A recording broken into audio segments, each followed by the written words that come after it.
Bismillahirrahmanirrahim. Assalamualaikum warahmatullahi wabarakatuh.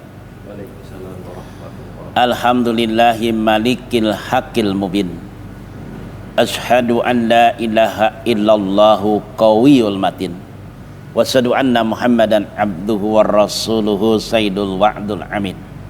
Allahumma salli wa sallim wa barik ala sayyidina wa habibina wa syafi'ina wa qurrati a'yunina wa maulana Muhammadin wa ala alihi wa sahbihi wa man tabi'ahum bi ihsani ila yaumiddin, amma ba'du. Puja dan puji syukur kehadirat Allah Subhanahu wa taala selalu kita sanjungkan kehadirat Allah Subhanahu wa taala, yang mana bahwasanya di pagi hari ini kita dalam keadaan sehat walafiat, baik sehat jasmani terlebih-lebih sehat rohani. Rasulullah menyatakan barang siapa di pagi hari badannya sehat, dia bisa ibadah, kemudian ada bekal makan untuk sore hari, maka dia sudah memiliki dunia beserta isi-isinya.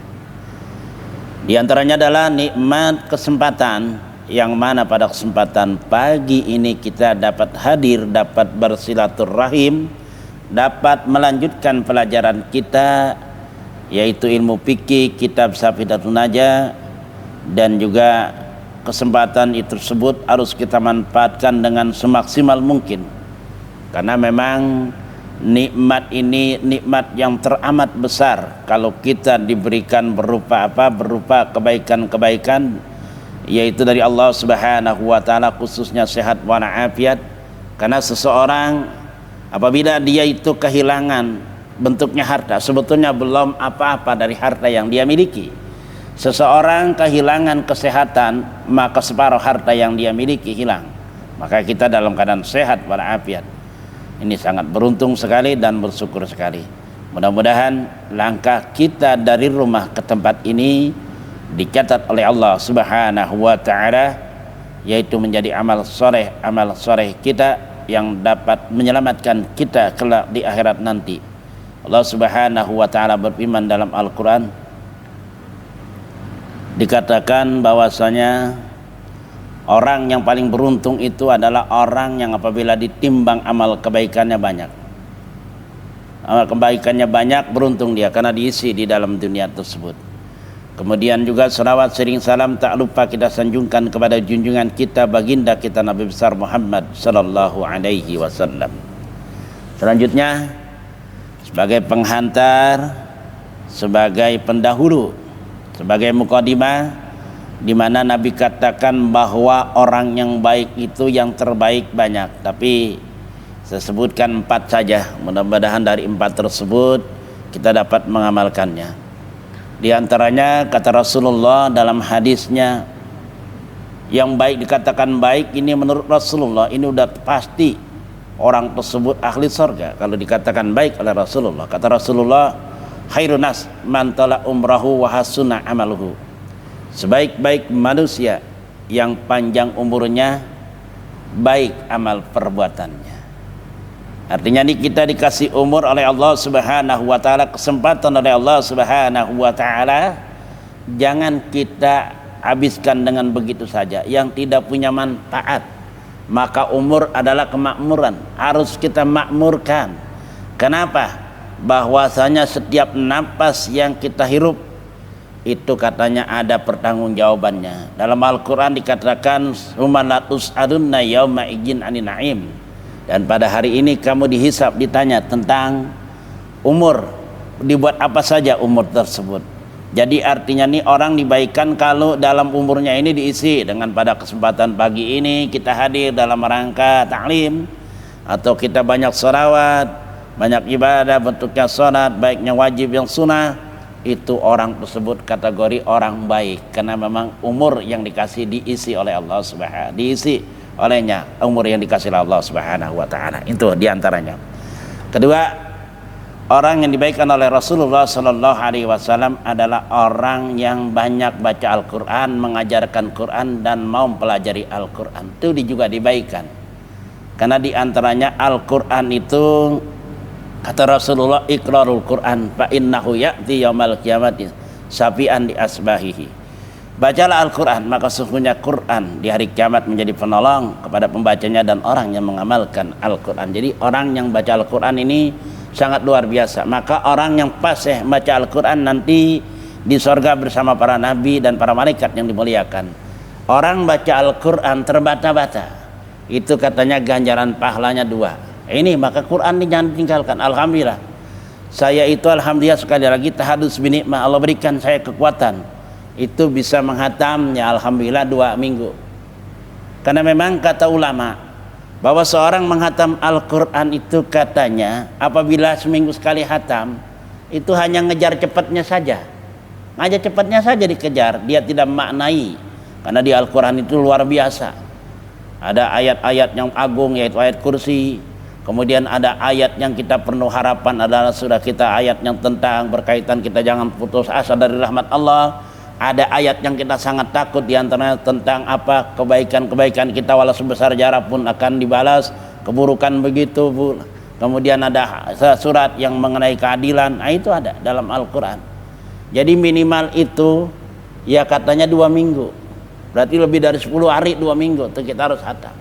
Karena apabila orang menghatam 3 minggu sekali pemborosan umur, apalagi sebulan sekali, apalagi enggak sama sekali. Ini Al-Quran, Masya Allah luar biasa ini Al-Quran. Karena nolong kita itu di alam barja pun Al-Quran sangat sibuk menolong kita, yang nanti berbentuk makhluk yang sangat cakep, yang dia itu selalu mendampingin sampai hari kiamat ini. Makanya dikatakan orang yang paling baik adalah orang yang belajar Al-Quran, ta'alamal Quran wa alamahul bayan.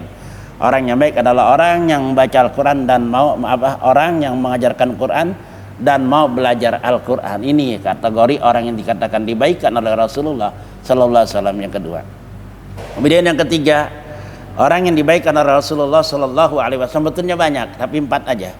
Yaitu diantaranya yang ketiga adalah orang yang paling baik kepada keluarga dan istrinya. Tuh.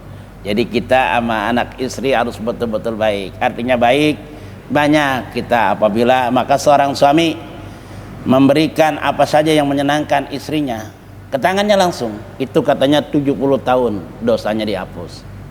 Alhamdulillah nih. Ini kita amalin. Rasulullah Sallallahu Alaihi Wasallam di dalam hadisnya dikatakan bahwasanya majalah Jibril yusini binisahi hatta janantu lahiruma talaqahunna. Kata Rasulullah, senantiasa malaikat Jibril berpesan berwasiat kepadaku agar berbaik terhadap istri, sehingga aku mengira istri itu diharamkan untuk dicerai. Tuh, ini harus baik. Ya harus baik. Maka kata Rasulullah dalam hadis lain, khairukum khairukum khairukum akhli wa ana akhli. Sebaik-baik kalian, sebaik-baik kalian, sebaik-baik kalian adalah orang yang baik terhadap istri dan keluarganya, dan aku adalah orang yang baik terhadap istri dan keluargaku. Tuh, sama istri tuh. Jadi seorang suami yang sabar atas perilaku istrinya, ya barangkali ya maaf, ya suka cerewet dan lain sebagainya, itu katanya ganjarannya sama dengan Nabi Allah Ayub. Masya Allah. Sebaliknya seorang istri juga sabar atas perilaku suaminya, maka dia tetap melayani suaminya sama dengan pahalanya, yaitu Siti Asia binti Mujahim, istri daripada Fir'aun. Luar biasa. Jadi harus baik, itu yang ketiga. Yang keempat, yang dibaikan oleh Rasulullah, ini Rasulullah yang anggap baik, Masya Allah luar biasa kalau ini bisa kita lakukan. Yang keempat dibaikan oleh Rasulullah adalah orang yang cepat bayar utangnya. Masya Allah, ini masalah bayar utang nih. Maka di dalam agama itu yang harus disegerakan ada 5. Pertama tobat, kedua bayar utang, ketiga menikah, keempat pelaksanaan jenazah, kelima sholat 5 waktu, jangan ditunda-tunda. Ini jadi bayar utang. Makanya bicara utang ini dahsyat. Jadi seseorang ngutang kemudian dia nggak ada niat untuk bayar, maka hukumnya mencuri. Masya Allah. Orang mati syahid itu keutamanya luar biasa, sampai dikatakan bahwasanya setiap nabi meninggal dikapanin, aku pun dikapanin kecuali orang mati syahid. Setiap nabi katanya meninggal itu dimandikan, dan aku pun dimandikan kecuali orang mati syahid. Keutamanya hebat, enggak ada kena sesuatu. Tapi kalau orang mati syahid punya utang masih ngambang, dia punya roh. Nah ini utang dahsyat. Jangan main-main. Apabila seorang berhutang, kemudian dia ada niat untuk bayar, kemudian sampai meninggal dia nggak bisa bayar, maka Nabi tanggung. Tuh. Apabila orang itu berhutang, kemudian dia nggak ada niat untuk bayar, nanti diambil dari amal kebaikannya 1.000, 1.070 daripada sholatnya yang diambil. Maka ini orang yang tepat bayar utangnya, memperhatikan utang, ini dia kategori orang yang dibaikan oleh agama, dibaikan oleh Rasulullah Sallallahu Alaihi Wasallam. Dari 4 ini sebagai penghantar, mudah-mudahan kita ini dapat mengamalkannya. Kenapa? Kesehariannya di 4 ini ada di kita. Pertama tadi itu tentang umur, bagaimana kita gunakan buat ibadah, dibaikan nama Rasulullah. Kemudian tentang apa? Tentang baca Quran, itu orang yang rajin baca Al-Quran dibaikan oleh Rasulullah. Mempelajari Al-Quran, membaca Al-Quran dibaikan oleh Rasulullah. Kemudian yang ketiga adalah tentang kita baik sama keluarga, itu dibaikan sama Rasulullah. Kemudian tentang kita tepat membayar utang, itu dibaikan oleh Rasulullah Sallallahu Alaihi Wasallam. Selanjutnya, tidak panjang lebar sebagai penghantar, ini penting sekali. Pelajaran kita tentang paslun allazi yalzumunil mayyiti. Ini suatu pasal yang lazim bagi mayit. Nih, suatu pasal yang lazim bagi mayit. Apa lazim? Yang memang kewajiban kita terhadap mayit ini harus kita tunaikan. Kenapa? Bahwasanya kewajiban kita terhadap mayit ini adalah hukumnya fardu kifayah. Fardu kifayah itu apabila di kampung kita ada orang yang meninggal, kemudian orang nggak ada yang nanganin satupun, maka ke kampung sekampung itu dosa semua. Loh, maka ini lazim untuk mayit yang kita lakukan bagi yang hidup. Nih, apa itu diantaranya? Arbaun, yaitu ada 4. Jadi ini suatu pasal yang lazim bagi mayit itu ada 4 perkara. Isolin 4 perkara. 4 perkara ini ada bagi kita yang hidup terhadap orang yang meninggal. Ya, mayit itu maknanya meninggal. Bahasa kasarnya mayit itu bangkai. Ya, bangkai manusia akan dimuliakan. Maka ada 4 nih bagi yang hidup. Ya, bagi yang hidup. Apa yang pertama? Gosluhu, yang pertama adalah memandikannya. Jadi memandikan mayit itu yang pertama, tentang kewajiban yang hidup terhadap yang meninggal. Bagaimana memandikannya nih? Diatur. Jadi memandikan, sebetulnya bicara memandikan sama seperti orang mandi biasa. Sama seperti orang mandi biasa. Cuma cara mandikannya, sebetulnya mandi biasa pun yang jarang kita pakai, ini jarang kita pakai. Sebetulnya mandi itu disunahkan terlebih dahulu berudu. Tuh, berudu. Sama dengan mayit nih, mandikannya udukan dulu. Diudukan mayit tuh. Diudukan dulu tuh mandi. Kemudian mandi tersebut bagaimana cara mandinya? Ini cara mandinya. Kalau bicara sekedar mandi, kita kan kalau mandi ada yang namanya air pertama, air kedua, air ketiga. Sama mayit juga. Air pertama biasanya guyur, air yang kedua biasanya digosok, ketiga sabunin, terakhir sama mayit juga sebetulnya. Nih kalau bicara mayit, jadi mayit itu yang pertama adalah diudukan dulu sunahnya, kemudian juga air pertama tuh disiram. Jadi siapkan adalah berapa? 3 bak, 3 bak air tuh. 3 bak air disiapkan untuk mayit. Pertama adalah air yang biasa, kemudian air yang kapur barus, terakhir adalah air yang bersih, benar-benar bersih gitu. Tuh. Bicara mandi, itu baru sekedar mandi. Kemudian bagaimana biar dapat kesunahan? Biar dapat kesunahan tambah 3 bak lagi. 3 bak lagi sama seperti kayak tadi tuh. Air pertama, air yang buat nyiram, kedua air yang bercampur barus, bersabun dan lain sebagainya, ketiga adalah air yang terakhir yang bersihkan tuh. Ini sunahnya 3 lagi. Bagaimana kesempurnaan? Kesempurnaan 3 lagi. Jadi berapa? 9 bak. Tuh, 9 bak. Sama kalau kita mandi pengen bersih banget pun harus tuntas. Artinya 3 ember dah bahasa kitanya. Kalau bahasa baknya terlalu gede, 3 ember siapkan tuh untuk mayit. Jadi kesempurnaan itu 3. Jadi kita tahu Udah disiapkan sama yang kalau kita misalkan beli kain kapan itu udah dipersiapkan semua. Kemudian sabunnya, kapur barusnya, air mawar dan lain sebagainya udah disiapkan dah.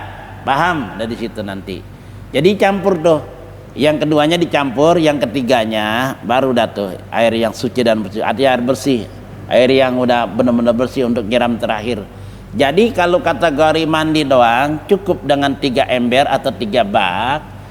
Kemudian yang keduanya adalah biar dapat kesunahan tambah lagi 3, biar sempurna tambah lagi 3. Sempurna tuh cara mandinya. Kalau cara mandinya biasa sebagaimana kita mandi, cuma karena udah meninggal ya dimandikan begitu aja.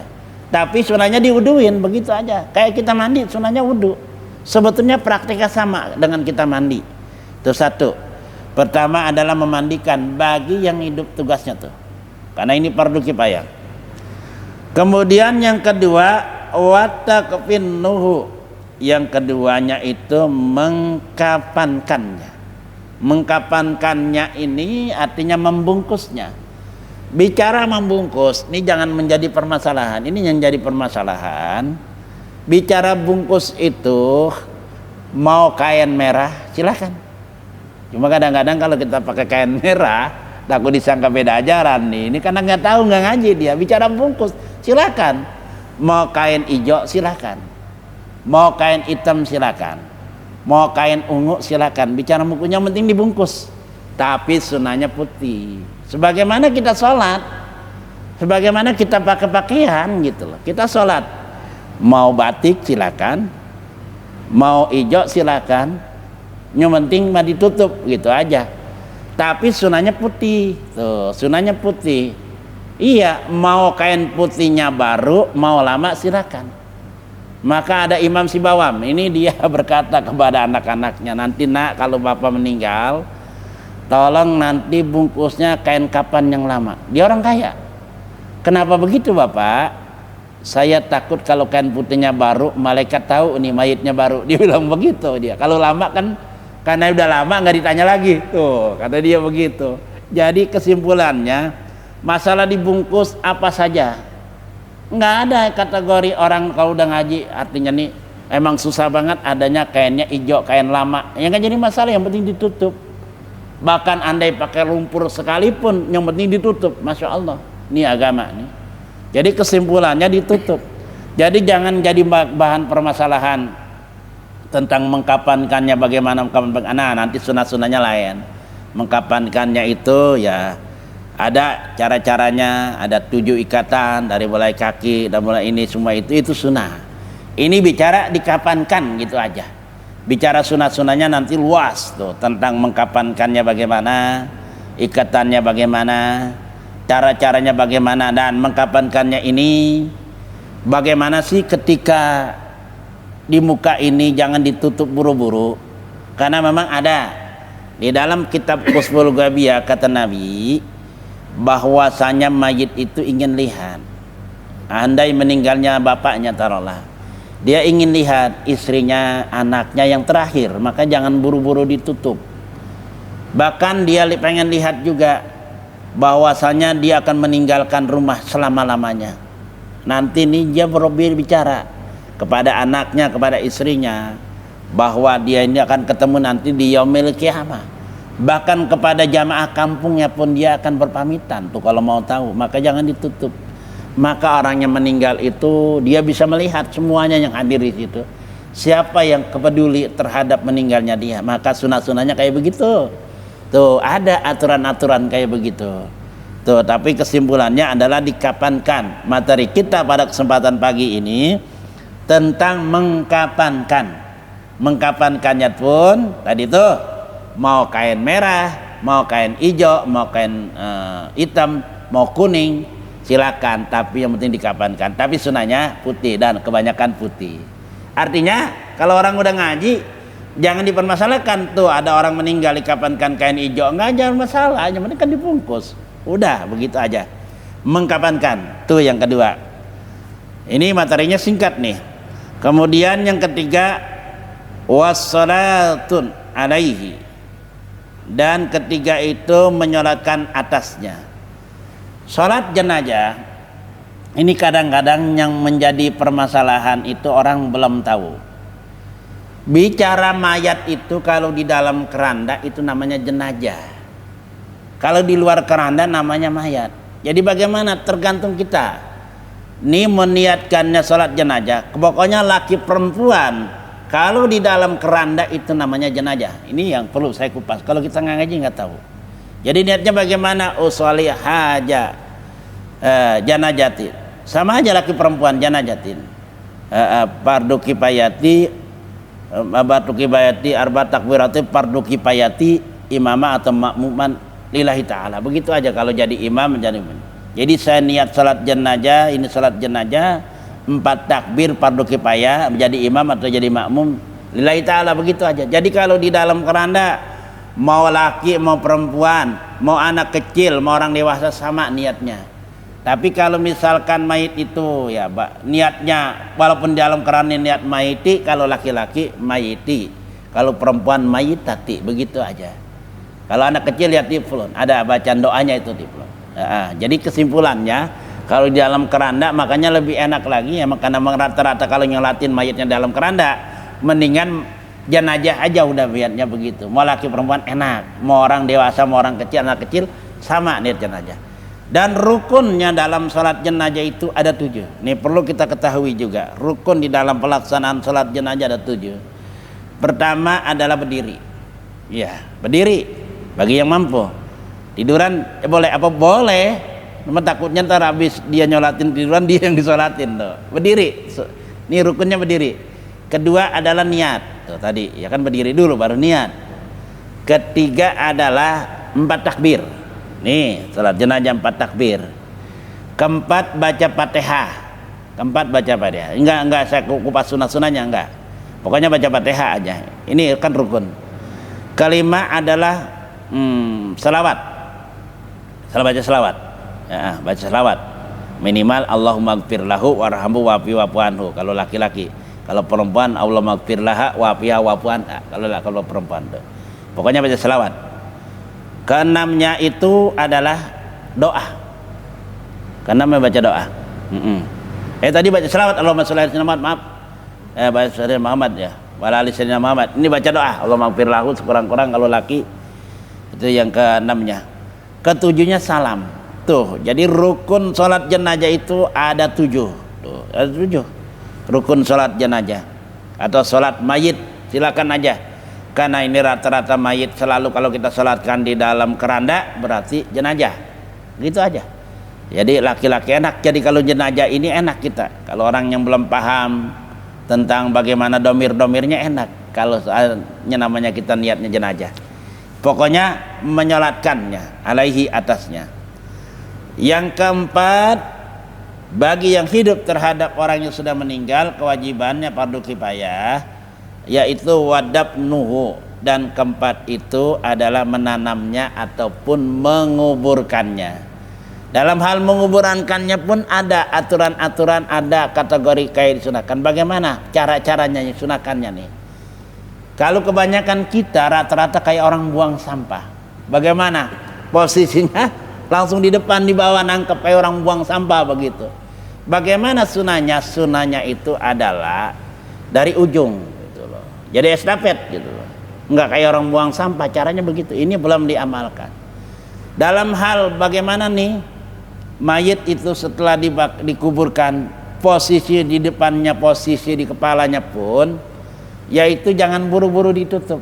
Lagi-lagi dia pengen lihat yang terakhir tuh, kalau mau tahu tuh sunah-sunahnya seperti itu. Apalagi sunah-sunahnya ketika kita menguburkan jenazah atau menguburkan mayit karena udah di luar jenazah, di luar daripada keranda, itu kita baca inna anjal 7 kali. Kita kepel-kepelin tuh tanah tuh. Ada hadisnya ada tuh mengenai tentang baca inna anjal. Itu katanya tidak akan ditanya oleh malaikat munkar wa nakir. Kemudian bagaimana lagi sunah-sunahnya? Sunah-sunahnya adalah baca yang namanya talqin. Karena dalam satu riwayat bahwasanya mayit apabila sudah ditalqinkan, kata malaikat kita percuma nanya. Karena sudah dapat bocoran, soalnya udah dikasih tahu. Iya, udah aja. Tapi sekedar kita menjalankan tugas kata malaikat, kita tanya satu aja. Misalkan namanya Fulan, hai manusia, mau meninggal kiai, mau meninggal apa tetap hai manusia, kata malaikat. Begitu katanya. Engkau ini kalau betul-betul orang mukmin, coba engkau ucap 2 kalimat syahadat, itu aja, karena menjalankan tugas sebagai penanya. Tadi nggak ditanya lagi tuh, karena memang udah dapat bocoran kalau dibacakan talqin katanya. Katanya coba engkau ucap 2 kalimat syahadat, dia baca asyhadu alla ilaha illallah wa asyhadu anna muhammadar rasulullah, karena dengan pastinya tadi tuh. Akhirnya apa? Kata malaikat, engkau hidup dalam keadaan muslim, mukmin, meninggal dalam keadaan muslim dan mukmin. Tidurlah engkau sebagaimana tidurnya pengantin baru tuh. Jadi talqin itu penting sekali. Makanya talqin kalau bisa kita artikan biar apa pelajaran buat bagi yang hadir di situ. Misalkan contoh, ini ditalqinkan karena pendengaran orang yang meninggal ini ketika dikubur itu lebih tajam daripada yang masih hidup. Dia tahu langkah-langkah dan dia paham, dia tajam siapa yang hadir, mengikuti, mengiringi ketika dia itu meninggal. Jadi dia itu ini pelajaran buat kita. Ini bukan hanya sekedar nguburin nih. Ini penting sekali pelajaran ini. Jadi di situ kalau bisa kita artikan bagi orang yang memimpin talqin. Contoh begini. Contoh meninggal Bang Udin misalkan, orang Betawi gitu. Bang Udin, ingat-ingat, nanti ada 2 malaikat yang akan menanya engkau. Akan menanya engkau. Dia nanya, kalau dia nanya tentang siapa Tuhan, jawab dengan pasti. Apabila dia menanya tentang nabimu, jawab, katakan Nabi Muhammad, begitu. Jangan engkau ragu, jangan takut, dia makhluk, engkau makhluk, jangan takut, begitu. Kemudian apabila dia bertanya tentang siapa imammu, katakan imamku adalah Quran. Kalau orang sering baca Quran, gampang dengan sendirinya dia jawab. Katakan apabila dia bertanya tentang siapa saudaramu, katakan saudaraku kaum muslimin, kaum muslimat, jawab dengan pasti. Jawab.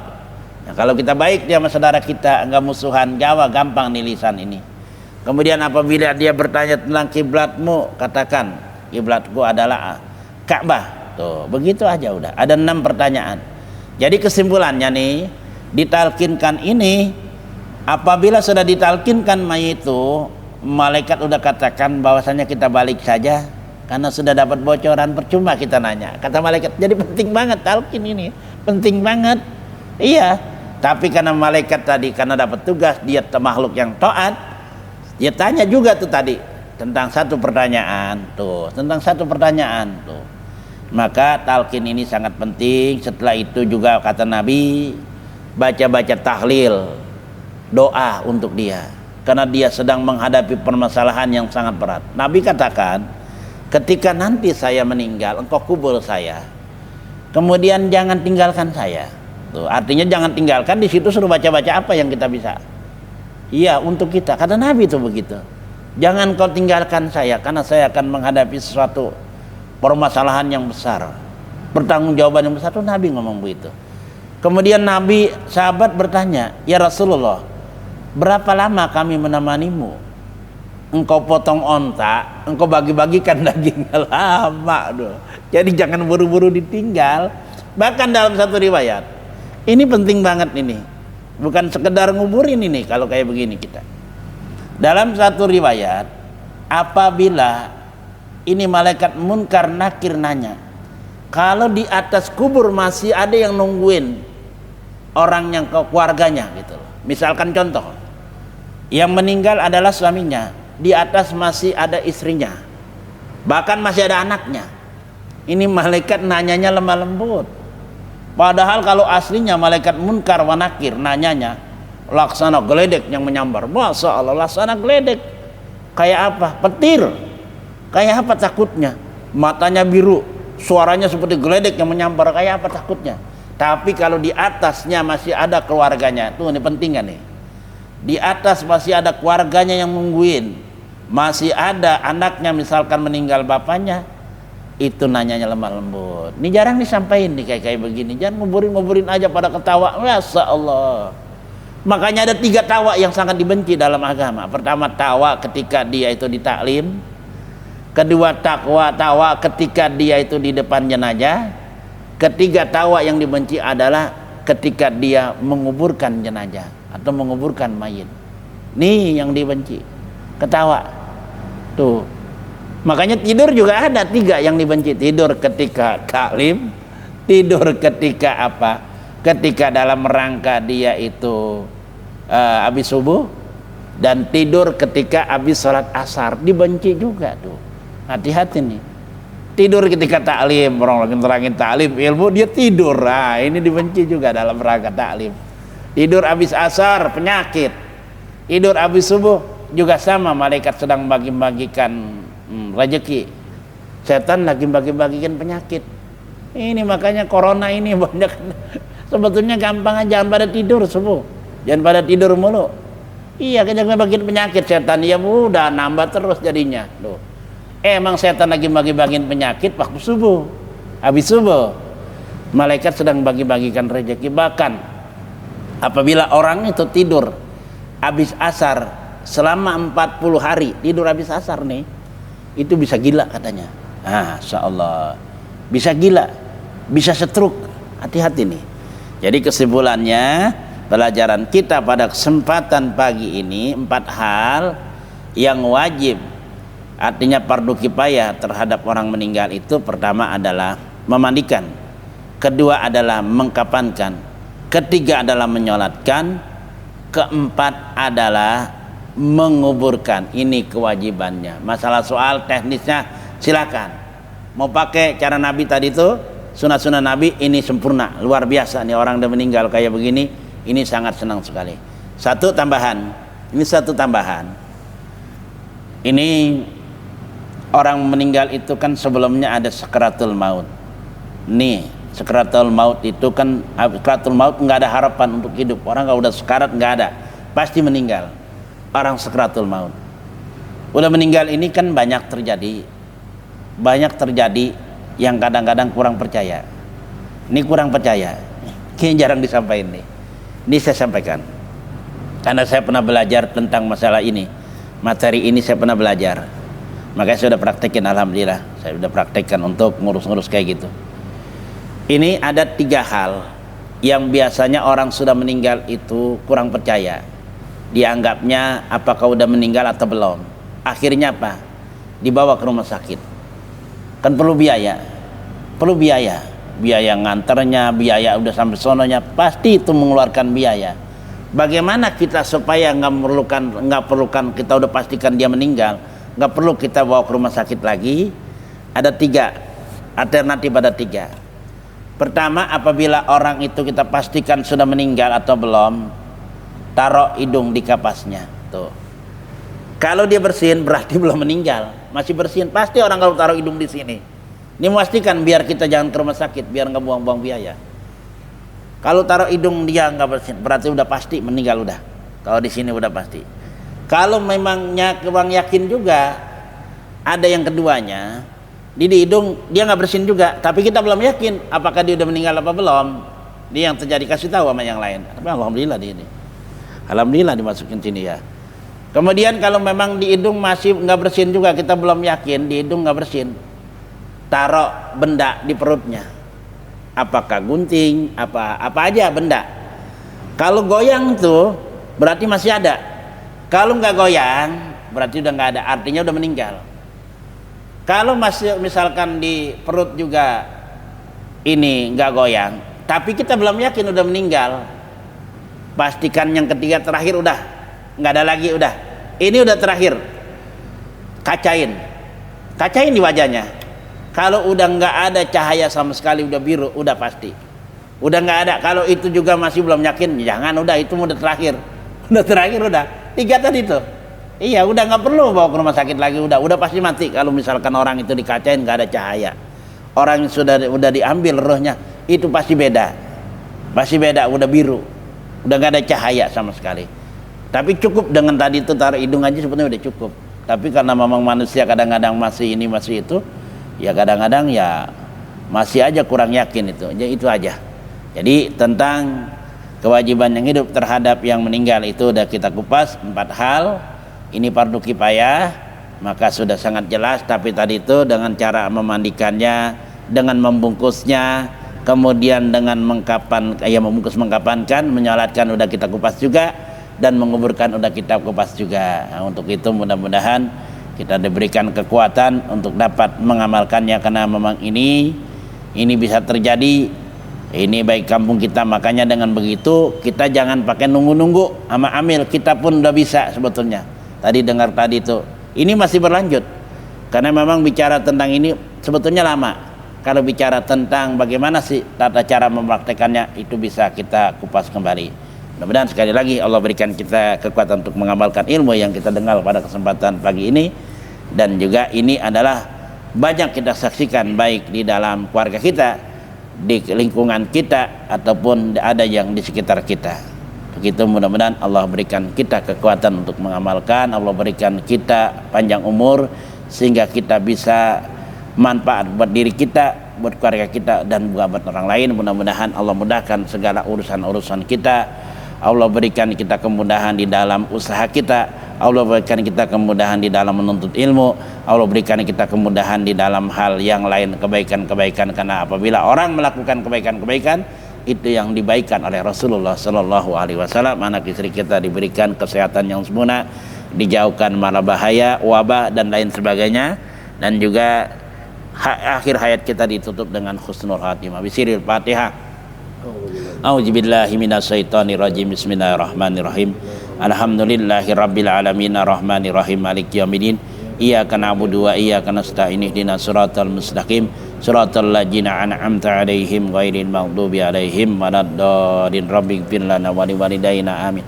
Astagfirullahaladzim, astagfirullahaladzim, astagfirullahaladzim. Bismillahirrahmanirrahim. Alhamdulillahi rabbil alamin hamdan yuwafi ni'amahu yukafi majidah. Ya Rabbana lakal hamdu kama yanbaghi li jalali wajhikal karim wa azimi sultanik. Allahumma shalli ala sayyidina Muhammadin al-faqih lima ughliq wal khatimi lima sabaqa nasirul haqqi bil haqq wa hadi ila siratikal mustaqim. Salatan tamlahu haja innallahi nura wa takunu lana wali walidina wali masihina walil mu'minina farajan wa farahan wa surura wa ala alihi wa sahbihi wa salim tasliman katsira. Allahumma inna a'udzubika min ilmi la yanfa wa biqalbi la yasa wa min nafsin la tasba wa min du'a ila man sari ulai arba. Allahumma zukna mutaba'an nabi sallallahu alaihi wasallam awalan wal akhiran wa jahiran wa batinan wa qa'lan wa fi'lan wa ta'atan wal ibadah wa amalan salih wa ahda. Allahumma ansurna fa innaka khairun nasirin wa tahlana fa innaka khairul fatihin waghfir lana fa innaka khairul ghafirin warhamna fa innaka khairur rahimin warzuqna fa innaka khairur raziqin wa adina wa najina minaz zalimin wal kafirin. Allahumma ahyina 'alal islam wa sunnah wa tafa'ana 'alal iman wa tawba. Allahumma jahidna fid dunya wa raghibna fil akhirah wa basirna bi ujubi anfusina rabbana taqabbal minna innaka antas samiul alim wa tub alaina innaka antat tawwabur rahim. Rabbana atina fid dunya hasanah wa fil akhirati hasanah wa qina adzabannar. Wa sallallahu ala sayyidina Muhammadin sallallahu alaihi wasallam. Subhanaka rabbika rabbil izzati amma yasifun wa salamun ala mursalin walhamdulillahi rabbil alamin. Taqabbal minkum taqabbalallahu ya karim. Wassalamualaikum warahmatullahi wabarakatuh.